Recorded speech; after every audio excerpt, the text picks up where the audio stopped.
हैं तो क्या हाल है मेरे दोस्त। हमको पूरा उम्मीद है कि आप लोग अच्छे होंगे और मस्त होंगे और अच्छे से पढ़ाई भी कर रहे होंगे। तो मेरे दोस्त, मेरा नाम लाल मोहन कुमार, मैं आपको बता दूं, आप लोगों का कमेंट भी आ रहा था, तो मेरा नाम लाल मोहन कुमार, ठीक। तो आप सभी को आपका प्यारा सा और छोटा सा यूट्यूब चैनल साइंस एक्सप्रेस में स्वागत है। और मेरा कॉन्टैक्ट नंबर व्हाट्सएप ग्रुप में ज्वाइन होने के लिए 62 043 17 8 72 पर हाई हेलो भेजिएगा, मैं ग्रुप में जोड़ देंगे, वहाँ पे PDF नोट्स आपको मिलता रहता है, ठीक है। तो आज के वीडियो में क्या होने वाला है, तो आप लोग वीडियो को ध्यान से समझिए। देखिए यहाँ पे पदखंड का, यहाँ पे पढ़िए, यहाँ पे पदखंड का कवि परिचय, ठीक, कवि परिचय देखेंगे हम लोग। और गद्य खंड का लेखक परिचय हम लोग 2-3 चैप्टर का देख चुके हैं। तो आज हम लोग देखेंगे पदखंड का कवि परिचय देखेंगे। तो आपके सामने पदखंड का क्लास 12 हिंदी चैप्टर 1, यहाँ पे देखिए, ध्यान दीजिए, चैप्टर 1, जिसका नाम क्या है यहाँ पे यहाँ पे पढ़ेंगे कड़बक। पहला पाठ का नाम क्या है, कड़बक। और कड़बक पाठ के लेखक जी यानी कवि जी का नाम क्या है, मलिक मोहब्बत जायसी। क्या नाम है, मलिक मोहब्बत जायसी नाम है। तो मलिक मोहब्बत जायसी जी कवि हैं। तो इन कवि के बारे में हम लोग कवि परिचय करेंगे। तो आप लोग वीडियो को लास्ट तक बने रहिएगा, और आपको अच्छा लगेगा तो लाइक कीजिएगा, अगर चैनल पर नए आए होंगे तो चैनल को सब्सक्राइब भी कर लीजिएगा। और मैं आपसे कहूँगा कि आप लोग अपने अपने दोस्तों के पास व्हाट्सअप ग्रुप या अपने दोस्तों के पास शेयर भी कर दीजिएगा, ठीक है। तो देखिए यहाँ पे मलिक मोहब्बत जायसी जी के बारे में हम लोग जानेंगे, कवि परिचय जानेंगे, क्योंकि यहाँ से ऑब्जेक्टिव आपके मेरे दोस्त 15 से 20, 10 कौनो साल 10 भी पूछता है, कौनो साल 15 भी, कौनो साल तो 20 ही पूछ देता है। तो इसको कंफर्म कर दीजिए कि हर साल इसमें से 10 ऑब्जेक्टिव पूछा जाता है मेरे भाई, ठीक है। तो ध्यान दीजिए, यहाँ पे लेखक का नाम या आप कहिए कवि का नाम, ठीक है, कवि का नाम कहिए या लेखक का नाम, तो क्या हो जाएगा, मलिक मोहब्बत जायसी। क्या नाम हो जाएगा, कवि जी का नाम या लेखक जी का नाम, मलिक मोहब्बत जायसी, ठीक। मलिक मोहब्बत जायसी हो जाएंगे कवि। और इनके बारे में कवि परिचय जानेंगे, मलिक मोहब्बत जायसी जी के बारे में हम लोग डिस्कस करेंगे। तो बात रह गई मलिक मोहब्बत जायसी जी का परिचय जानेंगे हम लोग। तो मलिक मोहब्बत जायसी जी का जन्म कब हुआ था, तो मेरे दोस्त, मलिक मोहब्बत जायसी जी का जन्म लगभग अनुमानतः में था, लगभग में इनका जन्म हुआ था कब, 1492 में हुआ था मेरे भाई, 1492 में हुआ था। जो आप कह सकते हैं ऑप्शन में 15वीं सदी 15वीं सदी, ये बात आप ध्यान रखिएगा, ऑप्शन में ऐसा भी लगा देता है। लगभग में 1492 में इनका जन्म हुआ था, 15वीं सदी कह सकते हैं, ठीक है। और चलिए उसके बाद देखेंगे इनका निधन कब हुआ था। तो मेरे दोस्त, लगभग में इनका निधन, अनुमानतः लगभग इनका निधन हुआ था 1548 में। कब हुआ था, 1548 में इनका निधन, यानी मृत्यु। निधन का मतलब क्या होता है, मृत्यु होता है, ठीक है। चलिए आप लोग यहाँ तक समझ गए। उसके बाद इसको एक एक करके कॉपी में नोट कर लीजिएगा या इसको स्क्रीनशॉट ले लीजिएगा, ठीक है। उसके बाद ध्यान दीजिए, निवास स्थान, इनका निवास स्थान क्या था दोस्तों। यह तो आपके बिहार बोर्ड के एग्जाम में कई बार पूछा गया है। इनका निवास स्थान था जायस, याद रखिएगा, जायस कब्र अमेठी उत्तर प्रदेश। क्या था, जायस कब्र अमेठी यूपी मतलब उत्तर प्रदेश, ठीक। यूपी मतलब उत्तर प्रदेश में इनका निवास स्थान था। यह प्रश्न तो आपके बिहार बोर्ड के एग्जाम में मैं क्या बोलूँ कितना बार पूछा गया है कि मलिक मोहब्बत जायसी जी का निवास स्थान कहाँ है, तो जायस कब्र अमेठी। जायसी से जायस याद रखिएगा मेरे भाई, जायसी, मलिक मोहब्बत जायसी जायस कब्र अमेठी उत्तर प्रदेश, ठीक। ऐसा याद रखेंगे, कभी नहीं भूल सकते हैं मेरे दोस्त। उसके बाद ध्यान दीजिए, पिता का नाम क्या था। पिता का नाम इनका था मलिक शेख ममरेज, याद रखिएगा। मलिक मोहब्बत जायसी जी के पिताजी का नाम क्या था, मलिक शेख ममरेज, ठीक, इनके पिताजी का नाम था। और माताजी का नाम इनका बुक में नहीं दिया गया है, आप इनको काट सकते हैं, क्योंकि यह प्रश्न आपके बिहार बोर्ड के एग्जाम में नहीं पूछेगा, क्योंकि मलिक मोहब्बत जायसी जी का माता का नाम आपके बुक में दिनगत में नहीं दिया गया है, ठीक। तो उनके पिता का नाम है, माता का नाम नहीं है, तो मानिए कि वह नहीं दिया गया है। और एक बात ये ध्यान रखिए कि मलिक मोहब्बत जायसी जी का गुरु का नाम क्या था, तो गुरु का नाम था सूफी संत शेख मोहिदी। क्या नाम था, याद रखिएगा, आपको दिखाई दे रहा है, ऊपर कर देते हैं। चलिए देखिए, ध्यान दीजिए, यहाँ पे सूफी संत शेख मोहिदी इनके गुरु जी का नाम था। ये भी प्रश्न पूछता है कि मलिक मोहब्बत जायसी जी के गुरु का नाम क्या था, तो सूफी संत शेख मोहिदी, ठीक, पूछ सकता है, याद रखिएगा। तो आप लोग यहाँ तक आके इसका एक स्क्रीनशॉट ले लीजिए और यहाँ पे स्क्रीनशॉट ले लीजिए। उसके बाद गला फंस जा रहा है। उसके बाद चलिए देखेंगे हम लोग मलिक मुहब्बत जायसी जी का ब्रीति। क्या देखेंगे हम लोग? ब्रीति देखेंगे मेरे भाई, ब्रीति देखेंगे इनका ब्रीति। ठीक, देखिए ब्रीति यहाँ से ऑब्जेक्टिव बनता है मेरे भाई, ध्यान से पढ़िएगा। देखिए ब्रीति था मलिक मुहब्बत जायसी जी का।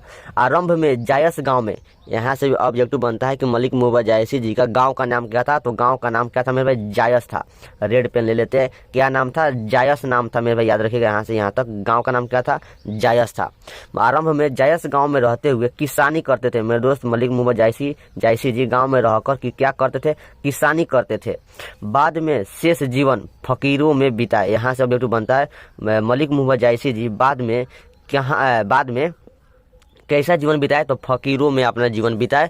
जायसी जी, यहाँ ध्यान दीजिए, जायसी जी बचपन में ही अनाथ थे। यहाँ पे देखिए, यहाँ रेड पर लिखा गया, यहाँ ध्यान दीजिए। मलिक मुहब्बत जायसी जी बचपन में क्या थे? तो मेरे दोस्त अनाथ थे। साधुओं फकीरों के साथ अपना उनका बचपन बीता। मलिक मुहब्बत जायसी जी को साधुओं के साथ, फकीरों में उनके फकीरों के साथ साधुओं के उनका बचपन बीता। किनका? मलिक मुहब्बत जायसी जी का।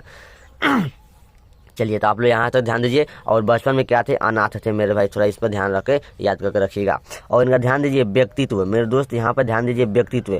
मलिक मुहब्बत जायसी जी का व्यक्तित्व पर ध्यान दीजिएगा। यहाँ पे देखिए व्यक्तित्व था इनका चेचक के कारण। देखिए मलिक मुहब्बत जायसी जी को क्या था? तो मेरे दोस्त चेचक था, याद रखिएगा। चेचक मतलब गाँव देहात में नहीं कहता है कि माता आई है, माता वही बात है, माता आ गई है। चेचक दिन में चिकन पॉक्स इसको इंग्लिश में बोला जाता है। तो चेचक के कारण मतलब मलिक मुहब्बत जायसी जी को चेचक के कारण रूपहीन, मतलब उनका रूप ही नहीं था, मतलब रूप मतलब चेहरा दिखाई ही नहीं देता था। बहुत मुंह पर कंटैया वंटैया फोरा फोरा टाइप का हो जाता है चेचक आ जाने के कारण। ठीक है, तो चेचक के कारण रूपहीन तथा बाई आँख, बाई देखिए यहाँ पे बाई मतलब बायां, आँख और कान नहीं था। किनको? मलिक मुहब्बत जायसी जी को चेचक था, और चेचक होने के कारण रूपहीन थे, और बाईं आँख नहीं था और कान नहीं था। यहाँ से ऑब्जेक्टिव पूछेगा कि मलिक मुहब्बत जायसी जी को बाईं क्या नहीं था? कौन सा अंग नहीं था? तो आँख नहीं था, कान भी नहीं था। ठीक, बाईं आँख और कान नहीं था। और मृदुभाषी देखिए मृदुभाषी मनस्वी कहिए और स्वभावतः संत थे। कौन? मलिक मुहब्बत जायसी जी मृदुभाषी थे, मनस्वी थे और स्वभावतः संत थे। यहाँ से ऑब्जेक्टिव बनता है, तो आप लोग थोड़ा इसको स्क्रीनशॉट ले लीजिए और दिमाग में रखिएगा। चलिए आगे देखते हैं मलिक मुहब्बत जायसी जी का क्या देखेंगे हम लोग? कृति पर ध्यान दीजिए। यहाँ से ऑब्जेक्टिव बनता है, मेरे बहुत पूछता है यहाँ से, तो आप लोग थोड़ा ध्यान दीजिए। मलिक मुहब्बत जायसी जी का यहाँ पे देखिए पद्मावत, मेरे दोस्त बहुत ही ज्यादा फेमस है यह पद्मावत मलिक मुहब्बत जायसी जी का। यहाँ से ऑब्जेक्टिव बनेगा पद्मावत किसकी कृति है? पद्मावत किसकी कृति है या पद्मावत की रचना किसने की? तो मलिक मुहब्बत जायसी। पद्मावत, अखरावट, आखिरी कलाम, चित्ररेखा आदि यह फेमस, यह सब क्या था? फेमस है। देखिए यहाँ पे पद्मावत तो बहुत ही ज्यादा मलिक मुहब्बत जायसी जी का फेमस कृति है। ठीक, बहुत ही ज्यादा फेमस कृति है पद्मावत मलिक मुहब्बत जायसी जी का। तो पद्मावत, अखरावट, आखिरी कलाम, चित्ररेखा यह कृति मलिक मुहब्बत जायसी जी को कई बार पूछा गया है। पद्मावत मत पूछिए, बहुत बार। और यहाँ पे जो फेमस है, जो पूछा गया है आपके भी वही मैंने लाए हैं आदि मतलब और भी इनका कृति है। तो जो फेमस है, जो आपको बिहार बोर्ड में पूछा जाता है, वही आपको बताया है कृति में। ठीक हो गया, तो आप लोग यहाँ तक देख लिए। उसके बाद मेरे दोस्त मैं आपको क्या बताऊँ, इस वर्ड पर ध्यान दीजिए। इसको स्क्रीनशॉट ले लीजिए स्क्रीनशॉट, यहाँ से और यहाँ तक ले लीजिए। ये तो एक के बार में हो जाएगा, इसको एक के बार में ले लीजिए स्क्रीनशॉट। ठीक, एक के बार में। चलिए उसके बाद ध्यान दीजिए यहाँ पे नोट में मेरे दोस्त नोट में ध्यान दीजिए, बहुत ही शानदार VVI है। देखिए यहाँ पे VVI नोट में, यहाँ से मेरे दोस्त ऑब्जेक्टिव मैं आपको कितना बार बताऊँ, ऑब्जेक्टिव बहुत बार पूछा जाता है, तो इस पर थोड़ा सा ध्यान दीजिएगा। ठीक है, देखिए नोट में एक में लिख लीजिएगा, नोट भी कर लीजिए कॉपी में। एक में देखिए मलिक मुहब्बत जायसी प्रेम पीर के कवि हैं, बहुत ही शानदार, जो यहाँ पर रेड पेन से लिखा गया, इस पर ध्यान दीजिएगा। मलिक मुहब्बत जायसी जी प्रेम पीर के कवि हैं। आपसे ऑब्जेक्टिव पूछेगा प्रेम पीर के कवि कौन है? तो मलिक मुहब्बत जायसी जी। ठीक, सेकंड नोट पॉइंट देखिए, मलिक मुहब्बत जायसी जी प्रेम मार्गी शाखा के कवि हैं। ठीक, प्रेम मार्गी, प्रेम पीर के कवि हैं, तो प्रेम मार्गी शाखा का होगा, ऐसा पूछेगा ऑब्जेक्टिव। मलिक मुहब्बत जायसी जी किस शाखा के कवि हैं? तो प्रेम मार्गी शाखा के कवि हैं।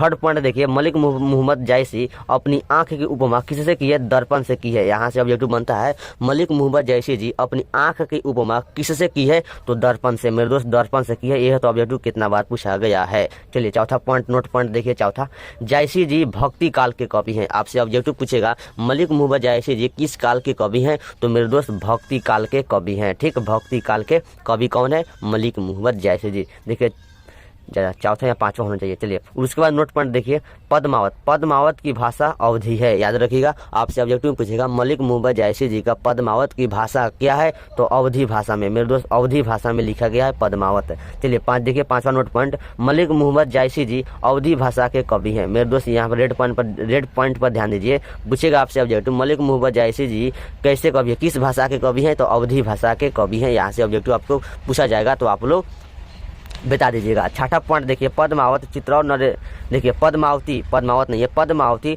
चित्तौड़ नरेश रत्नेश की पत्नी थी। बताइए तो पद्मावती कौन थी, आपसे ऑब्जेक्टिव में पूछेगा कि पद्मावती कौन थी, तो चित्तौड़ नरेश रत्नेश की पत्नी थी पद्मावती चित्तौड़ नरेश रत्नेश की पत्नी कौन थी, पद्मावती।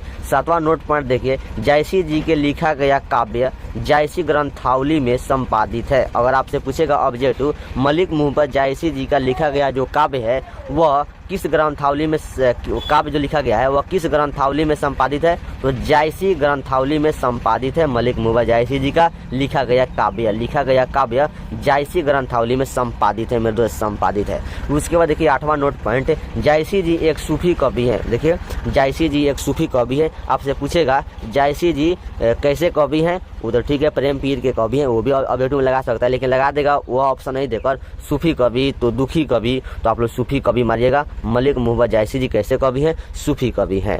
तो मेरे दोस्त मलिक मुहम्मद जायसी जी का यहाँ पे हम लोग क्या देखें, उनका कवि परिचय देख लिए। तो मेरे दोस्त मैं आपको बताऊंगा, एक सेकंड में आपको बताऊंगा कि वीडियो लास्ट होगा, और यहाँ से अगर आप लोग अच्छे से देख लेते हैं तो मैं आपको क्या बताऊँ, यहाँ से 10 किसी साल तो 15 भी पूछ देता है, किसी साल से 20 ऑब्जेक्टिव पूछ देता है, लेकिन मिनिमम में माना जाता है, मिनिमम में इसको छोड़ दीजिए, मिनिमम में 10 ऑब्जेक्टिव मेरे भाई यहाँ से पूछेगा तो आप लोग इसको अच्छे से रिवाइज कर लीजिएगा। अगर आपको एक बार और रिप्ले करके देख सकते हैं तो बहुत अच्छा हो जाएगा, ठीक है। तो आप लोग लास्ट में आपसे बोलूँगा कि आप क्या कीजिए, लाइक कर दीजिए और अपने दोस्तों के पास व्हाट्सअप ग्रुप और अपने व्हाट्सअप दोस्तों के पास शेयर भी कर दीजिएगा। अगर चैनल पर नए होंगे तो सब्सक्राइब भी कर लीजिएगा, ठीक है। और मैं आपको बता दूं कि मेरा नाम क्या था, तो मेरा नाम हिंदी में लिख देते हैं, मेरा नाम लाल मोहन कुमार, ठीक, आप लोग का कमेंट आ रहा था।